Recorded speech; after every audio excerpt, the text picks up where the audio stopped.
රාමලිංගම් චන්දසේකර එමැතිතුමා ඔබතුමාට විනාඩි 15ක කාලයක් ලැබෙනවා. நன்றி வணக்கம் பிரதி குழுக்களின் தவிசாளர் அவர்களே. இன்று மிகவும் முக்கியமான ஒரு சட்டமூலம் தொடர்பான விவாதம் இடம்பெறுகின்றது. அப்போ அந்த சட்டமூலம் சம்பந்தமாக எங்களுக்கு எல்லோருக்கும் தெரியும், நிதியில் செயல்நுணுக்க கூற்று 2026 ஆண்டு. அப்போ இதனுடைய பிரதானமான நோக்கம் என்னவென்றால், விஷேடமாக எங்களுக்கு எல்லோருக்குமே தெரியும், ஒரு நாட்டினுடைய நிலைமை எடுத்துக்கொண்டாலும் சரி, ஒரு குடும்பத்தினுடைய நிலைமை எடுத்துக்கொண்டாலும் கூட, அந்த குடும்பமோ அந்த நாடோ ஒரு ஸ்திர நிலையில் இருக்க வேண்டும் என்றால் அந்த நாட்டில் பொருளாதாரம் என்பது அதுவும் மிகவும் முக்கியமானதாகும். அந்த வகையில் இந்த பொருளாதார ஸ்திரத்தன்மை என்பது அத்தியாவசியமான ஒன்று.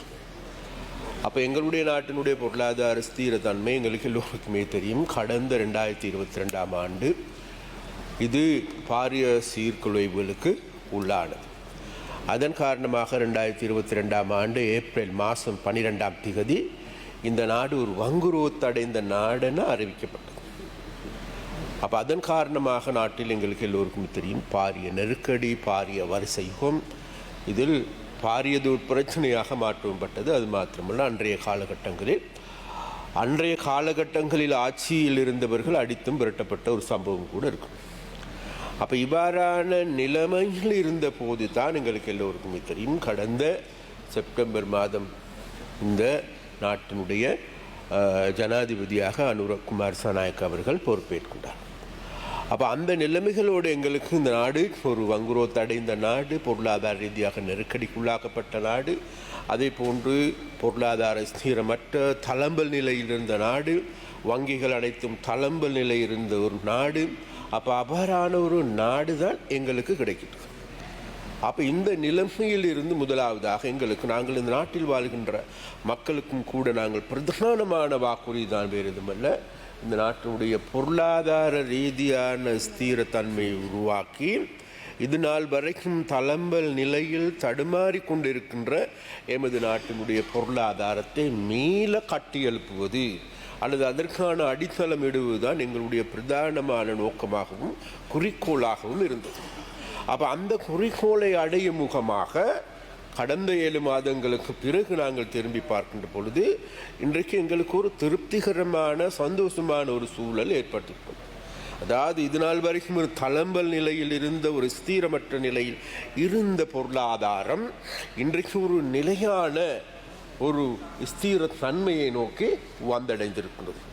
அதன் காரணமாக இன்றைக்கு வங்கிகள் எடுத்துக்கொண்டாலும் சரி, நாட்டினுடைய பொருளாதார நிலைமைகள் எடுத்துக்கொண்டாலும் கூட, அதே போன்று டொலரினுடைய ஏற்ற இறக்கங்கள் எடுத்துக்கொண்டாலும் கூட, அதே போன்று பங்கு சந்தையினுடைய நிலைமைகள் எடுத்தாலும் கூட, இவைகள் அனைத்தும் ஒரு சீரான நிலையில் இருப்பதையும் இயங்குவதையும் காணக்கூடியதாக இருக்குது. அப்போ அந்த நிலைமைகள் இந்த 7 மாதங்களாக எங்களுக்கு கிடைத்த சந்தர்ப்பத்தை சரியான முறையில் பயன்படுத்தி நாங்கள் இந்த நிலைமைக்கு நாட்டை கொண்டு வந்திருக்கோம். அப்போ இந்த நிலைமைக்கு கொண்டு வருவதற்கான காரணம் வேறு எதுவுமல்ல, நாங்கள் மறுபடியும் திரும்பி பார்க்க வேண்டியிருக்கின்றது, கடந்த காலங்களில் எங்களுடைய நாடு ஏன் இவ்வாறு பொருளாதார ரீதியாக நெருக்கடிக்கு உள்ளானது. அவ்வாறு நெருக்கடிக்கு உள்ளாதனதுடைய காரணத்தை நாங்கள் திரும்பி பார்க்கின்ற பொழுது, பிரதி குழுக்களின் தவிசாளர் அவர்களே, கடந்த காலங்களில் இருந்த அரசாங்கங்கள் தாங்களுடைய பொருளாதார தன்மையில் வெளிப்படைத்தன்மை இல்லாததன் காரணம், உறுதித்தன்மை இல்லாததன் காரணம், அதே போன்று கொள்கைகள் இல்லாததன் காரணம், திட்டமிடல் இல்லாததன் காரணத்தின் காரணமாகவே அந்த நெருக்கடியை நோக்கி தள்ளப்படுகின்றன. ஒரு பக்கம் மறுபுறத்தில் எங்களுக்கு எல்லோருக்குமே தெரியும், நாட்டினுடைய பெரிய பொருளாதாரத்தையே நாட்டை திண்டு விழுங்குகின்ற அந்த நாட்டின் லஞ்ச பேர்வழிகளால் நிறைந்து காணப்பட்ட நாடாகும்.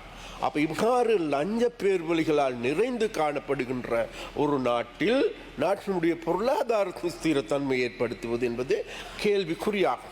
அது மாத்திரமல்ல, இந்த லஞ்ச பேர்வழிகளின் காரணமாக நாட்டின் எல்லா துறையும், தனியார் துறை எடுத்துக்கொண்டாலும் சரி, அரசு உடைமைகளுக்காக இருந்த துறைகள் எடுத்துக்கொண்டாலும் சரி, அரசு துறை எடுத்துக்கொண்டாலும் சரி, ஏலக்காவை எடுத்துக்கொண்டாலும் சரி, இந்த நாட்டின் உப்பு தொழிற்சாலை எடுத்துக்கொண்டாலும் கூட அனைத்துமே இன்றைக்கு சீர்குலைந்த போன ஒரு நிலைமையிலேயே காணக்கூடியதாக இருக்குது. ஆனால் இன்றைக்கு எங்களுக்கு எல்லோருக்குமே தெரியும், இந்த நிலைமைகளிலிருந்து இன்றைக்கு நாடு மீண்டிருக்கின்றது. அது மாத்திரமல்ல, இந்த நிலைமைகளை மாற்றுவதற்கான சூழலும் ஏற்படுத்திருக்கும். அந்த வகையில் தான் கௌரவ பிரதிக்குழுக்களின் தவிசாளர் அவர்களே, இந்த சட்ட மூலம் என்பது இந்த நாட்டினுடைய ஸ்திரத்தன்மையை பாதுகாப்பதற்கும் அதே நேரத்தில் இந்த நாட்டு மக்கள் முகம் கொடுக்கின்ற பல்வேறு சவால்கள் இருக்கின்றது எங்களுக்கு. அந்த சவால்களில் இருந்து எமது நாட்டை மீட்டெடுப்பது எப்படி, அதே போன்று அந்த சவால்களில் ஒன்றாகவே கடந்த காலங்களில் காணப்பட்ட ஒன்று வேறு எதுவுமல்ல, இந்த நாட்டை கட்டி எழுப்புவதற்கு அனைவரும் தயாராக இருந்த போதிலும் கூட நாட்டுக்கு வந்து முதலீடு செய்வதற்கு யாரும் விரும்பவில்லை. நாட்டில் இருந்து என்கிட்ட பொருளாதார ஸ்திரமற்ற தன்மை. ஆனால் இன்றைக்கு எனக்கு தெரியும், இன்றைக்கு வடப்பகுதியை நாங்கள் எடுத்து பார்க்கின்ற பொழுது நாட்டில் ஆயிரக்கணக்கான மக்கள் இன்றைக்கு, ஆயிரக்கணக்கான தமிழர்கள் இன்றைக்கு வடக்கில் தாங்களுடைய முதலீடுகளை செய்வதற்கு முன் வந்திருக்கின்றார். எனக்கு என்னிடம் வந்து கிளிநொச்சியில் மாத்திரம் 20 முதலீட்டாளர்கள், அதாவது டயஸ்போராக்கள் வந்து தாங்களுடைய பிரதேசத்தை கட்டி எழுப்ப வேண்டும், எங்களிடம் ஒப்படையுங்கள், எங்களுக்கு காணிகளை தாருங்கள் என்று கேட்டார். அது மாத்திரமல்ல, இன்றைக்கு டென்மார்க்கிலிருந்து ஒரு நண்பர் எங்களோடு தொடர்பு கொண்டு இருக்கின்றார். அவர் சொல்லுகின்றார், எங்களுக்கு 50 ஏக்கர் காணி மாத்திரம் தாருங்கள், நாங்கள் இந்த நாட்டில் இருக்கின்ற முட்டை பிரச்சனையை முற்றாக தீர்க்கின்றோம் என்று கூறுகின்றார். பாரிய கோழி பண்ணைகளை செய்வதற்கும் கூட தாங்களுக்கு அனுபவம் இருக்கின்றது. அதற்கான நல்ல படிப்பினைகளை இலங்கைக்கு பெற்றுக் கொடுக்க வேண்டும்.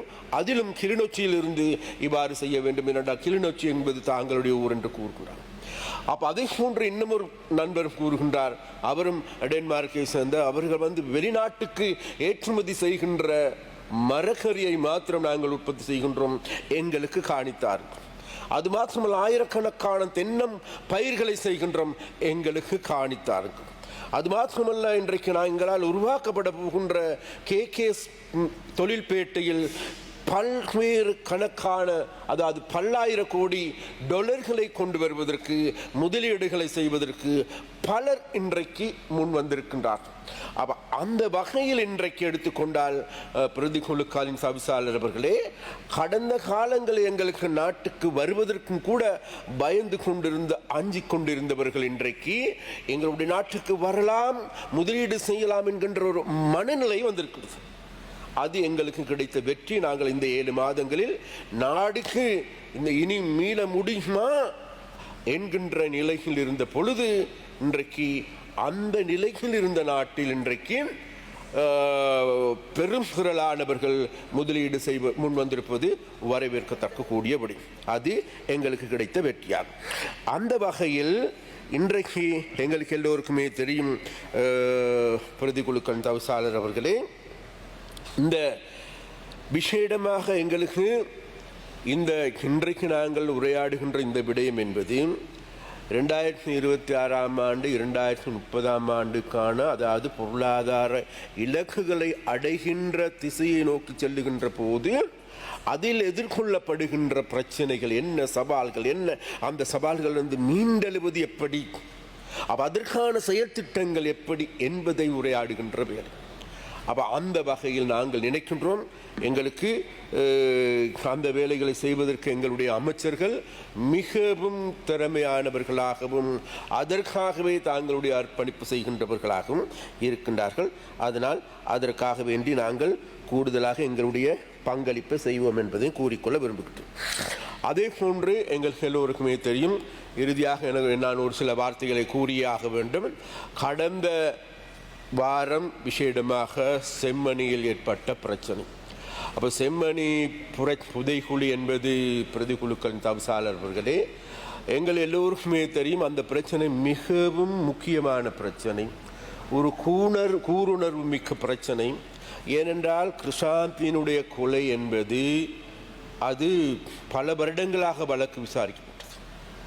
அப்போ அதன் பொழுது குற்றவாளிகள் தண்டிக்கப்பட்டு பிறகு சிறை தண்டனை வழங்கப்பட்டிருக்கின்றது. இருந்த போதிலும் கூட இன்றைக்கு எங்களுக்கு தெரியும், அதில் நூற்றுக்கணக்கான அல்லது கணக்கான எலும்புக்கூடுகள் மீண்டும் மீண்டும் வருகை தந்து கொண்டிருக்கிறது. அப்போ அவ்வாறு வருகின்ற போது அது தொடர்பிலான விசாரணைகளை முன்னெடுக்கப்பட வேண்டும். அப்போ அது மாத்திரமல்ல, அந்த குழிகளை தோண்டுவதற்கான நிதி ஒதுக்கீடு செய்வதும் வேறு யாருமில்லை, எங்களுடைய அரசாங்கம். அது மாத்திரமல்ல, அண்மையில் ஐக்கிய நாடுகள் சபையில் இருந்த மனித உரிமை ஆணையத்தினுடைய பிரதானி அவர்கள் இலங்கைக்கு வந்திருந்தார்கள். வந்து எங்களையும் சந்தித்தார்கள். அங்கு சென்மணி புதைக்குழிகளுக்கு வந்தார்கள்.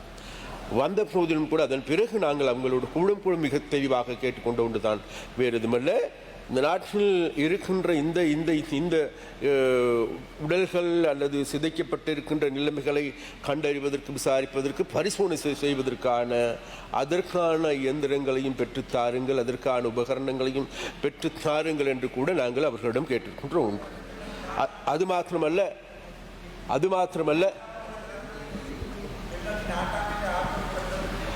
அப்ப அது மாத்திரமல்ல அதே போன்ற எங்களுக்கு எல்லோருக்குமே தெரியும். அப்ப இவ்வாறான பிரச்சனைகள் இருக்கின்ற போது, அப்ப அந்த பிரச்சனை அங்குள்ள பிரச்சனை மாத்திரமல்ல, இன்றைக்கு அங்கு பல்வேறு பிரச்சனைகளும் இருக்கும். அது மாத்திரமல்ல, நானும் கூட அன்றைக்கு அந்த நிகழ்வை பார்ப்பதற்கு சென்றிருந்த போது அங்கு ஒரு சில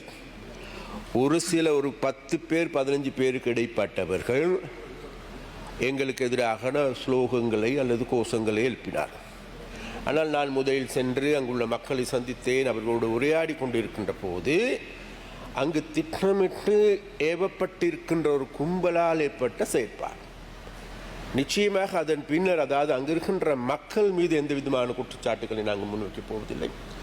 மக்கள் அவ்வாறான நடவடிக்கைகளில் ஈடுபடவும் இல்லை. அதாவது அந்த மக்களுடைய பிரச்சனைகளை சென்று பார்ப்பதற்கு நான் சென்றேன். அங்குள்ள மக்கள் இன்று கூறுகின்றார்கள் அதே போன்று, அதாவது இவ்வாறான ஒரு பிரச்சனையை பார்ப்பதற்கு ஒரு அரசாங்கத்தினுடைய கேபினட் அமைச்சர் வருவது என்பதே அந்த பிரச்சனைக்கான அங்கீகாரத்தை பெற்றுக்கொள்ளக்கூடியதாகும். அந்த அங்கீகாரத்தை குளித்து கொண்டு புதைக்கின்ற வலைகீழான அரசியல் சாக்கடையில் இருக்கின்ற ஒரு சில அரசியல்வாதிகளுடைய செயற்பாடே அன்றைய அந்த அசம்பாவிதத்துக்கு காரணமாக இருந்தது. அப்போ அந்த வகையில் பிறகு அந்த இடத்திற்கு நாங்கள் சென்று, அதாவது எங்களை அடித்து புரட்டினார்கள். எங்களுடைய அந்த யூடியூபோ அது அந்த நேர்காணல்களையும் கூட நேரடியாக பார்க்கலாம். எங்களுக்கு, அதாவது நாங்கள் இவ்வாறான பிரச்சனைகளை கண்டு ஓடுகின்றவர்கள் அல்ல. ஏனென்றால் கிருஷாந்தியினுடைய கொலை என்பது 90ஆம் ஆண்டுகளில் இருந்த கொலை. அந்த காலத்தில் நாங்களும் எங்களுக்கு இந்த பாராளுமன்றத்தில் கூட இல்லை, எங்களுக்கும் எதற்கும் எந்த விதமான தொடர்பும் கிடையாது. அது மாத்திரமல்ல, அந்த பிரச்சனையை வைத்து அரசியல் செய்கின்ற ஒரு சில அரசியல் வியாபாரிகள் இருக்கின்றார்கள். அல்லது இந்த சமூக வலைத்தளங்களில் அரசியல் செய்கின்ற ஒரு சில வியாபாரிகள் இருக்கின்றார்கள். அப்போ அதன் மூலமாக தாங்களுக்கு வியூவர்ஸை அதிகரித்துக் கொள்வது எப்படி, அதன் மூலமாக சம்பாதிப்பது எப்படிகின்ற ஒரு சில அரசியல்வாதிகள் இருக்கின்றார்கள். அந்த வகையான மொக்கத்தனமான அரசியல்வாதிகளுடைய கூடாரமாக இருந்ததே தவிர, மக்களுடைய பங்களிப்போ அல்லது மக்களுடைய எதிர்ப்போ எந்த விதத்திலும் எங்களுக்கு எதிராக ஏற்படவில்லை என்பதை குறிப்பிட்டாக வேண்டும். அதே போன்று கௌரவ பிரதி குழுக்கள் தவிசாளர் அவர்களே, எங்களுக்கு எல்லோருக்கும் தெரியும், நாங்கள் மிக தெளிவாக சொல்லியிருக்கின்றோம், அந்த பிரச்சனை தொடர்பாக, செம்மணி தொடர்பாக நாங்கள் சரியான முறையில் ஆய்வு செய்வதற்கும் விசாரிப்பதற்கும் அதற்கான நடவடிக்கைகள் எடுப்பதற்கும் நாங்கள் தயார் என்கின்ற நிலையை நாங்கள் கூறியிருக்கின்றோம். அந்த வகையில் விசேடமாக நடந்த சம்பவங்களுக்கு விசேடமாக இருக்கின்ற ஒரு சில காவாலித்தனமான அரசியல்வாதிகள், ஏனென்றால் நாங்கள் அவ்வாறு சொல்லுகின்றோம், நாங்கள் இதற்கு நேர்மையாக பார்க்கின்றவர்கள். அது மாத்திரமல்ல, இன்றைக்கு அங்கு இருக்கின்ற எங்களுடைய அரசாங்கத்தின் கீழ் அங்கு காணிகள் விடுவிக்கப்படுகின்றது, வீதிகள் திறக்கப்படுகின்றது. அது மாத்திரமல்ல, யாழ்ப்பாணத்தில் இருக்கின்ற அனைத்து வீதிகளும் புனரமைக்கின்ற வேலைகளை நாங்கள் முன்னெடுக்கின்றோம். அனைத்து வீதிகளையும், அதாவது அங்கு இருக்கின்ற கிராமங்கள் இருக்கின்ற வீதிகள் எடுத்துக்கொண்டாலும் சரி, குளங்கள் எடுத்துக்கொண்டாலும் சரி, அனைத்தையும் மக்கள் நலன்களுக்காக முன்னேற்றுகின்ற நடவடிக்கைகளை நாங்கள் முன்னெடுத்து வருகின்றோம். பிரதி குழுக்களின் தவிசாளர் அவர்களே, அதன் காரணமாக இன்றைக்கு அங்குள்ள மக்கள் வேகமாக மிகவும் மிகவும் வேகமாக தேசிய மக்கள் சக்தியை சூழவே அணிதிரண்டு வருகின்றார்கள். அந்த விஷயத்தை பொறுத்து கொள்ள முடியாது, சகித்துக் கொள்ள முடியாத, தொடர்ந்தும் தாங்களுடைய இனவாத அரசியலை மாத்திரம், பிரதேசவாத அரசியலை மாத்திரமே முன்னெடுக்கின்ற, நாட்டை பற்றி பற்றி கடுகளவும் சிந்திக்காத, நாடு பொருளாதார ரீதியாக விழுகின்ற பொழுது அதை பார்த்து கொக்கரித்து சிரிக்கின்ற, எண்ணெய் தட்டுப்பாடு ஏற்பட்டு விடுமோ என்ற பயத்தில் மக்களை மேலும் அச்சமூட்டுகின்றார். அப்ப அவ்வாறான அரசியல்வாதிகளை இன்றைக்கு விஷயமாக தமிழ் மக்களை பிரதிநிதித்துவம் செய்கின்ற அரசியல்வாதிகளாக இருக்கின்றார். அதனால் இந்த அரசியல்வாதிகளுக்கு நாங்கள் சொல்லுகின்ற பதில் தான் வேறு என்ன, அதாவது தூற்றோர் தூற்றற்றும் போற்றுவோர் போற்றற்றும் நாம் செல்லும் வழி நேர்வழியாகட்டும் என்பதே எங்களுடைய தாரக மந்திரமாகும். அந்த வகையில் எங்களுடைய பயணம் வெற்றியை நோக்கி நகர்ந்து கொண்டிருக்கிறது. முழு நாட்டில் இருக்கின்ற மக்களையும் அணிதிரட்டுகின்ற வேலையை முன்னெடுக்கின்றோம். வடக்கில் இருக்கின்ற தமிழர்களை நாங்கள் ஆற தழுவி கொண்டிருக்கின்றோம் என்பதையும் இந்த இடத்தில் கூறிக்கொண்டு விடைபெறுகின்றேன். நன்றி. පොයින්ට් එක මොකද්ද මන්ත්‍රීතුමා? ප්‍රශ්නයක්. අනු දෙක ඩීඩි ප්‍රශ්නයක්.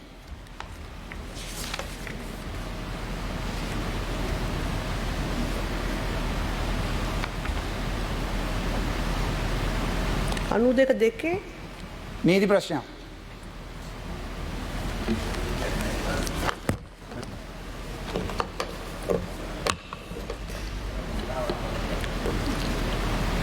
අකුර මොකක්ද? අනු දෙක B මගේ තියෙන ඉංග්‍රීසි එකක්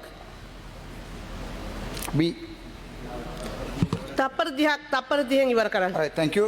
මේ මම දෙමළෙන් කියන්නම් தவிசாளர் அவர்களே, எங்களுடைய அமைச்சருடைய இந்த கூட்டில் வந்து நான் இதே செம்மணி பிரச்சனை நான் இதே செம்மணி பிரச்சனை தொடர்பாக மக்களின் குரலாக கதைக்கும் போது இதே சேர் சொன்னது செம்மணியை கதைக்க முடியாது, இந்த தொடர்பு இல்லை என்று. ஆனால் இதே சம்பந்தப்பட்ட அமைச்சருக்கு நடந்த அநியாயங்களை அவர் சொல்வதற்கு அனுமதி அளிக்கிறது. ஏனென்றால் இவர் எங்களோட சம்பந்தப்பட்ட அமைச்சரை அன்று திலத்தினது கூட ஒரு அரசியல்வாதிகளுடைய கையாளால் என்று நான் அதை அவரை சொல்லி ஒரு நியாயம், அவர்கள் ஒரு நியாயம் இருக்க முடியாது. ඒක රීති ප්‍රශ්නයක් නෙවෙයි මන්ත්‍රීතුමා. ඒක රීති ප්‍රශ්නයක් නෙවෙයි. ඉඳ ගන්න කරුණා කරලා.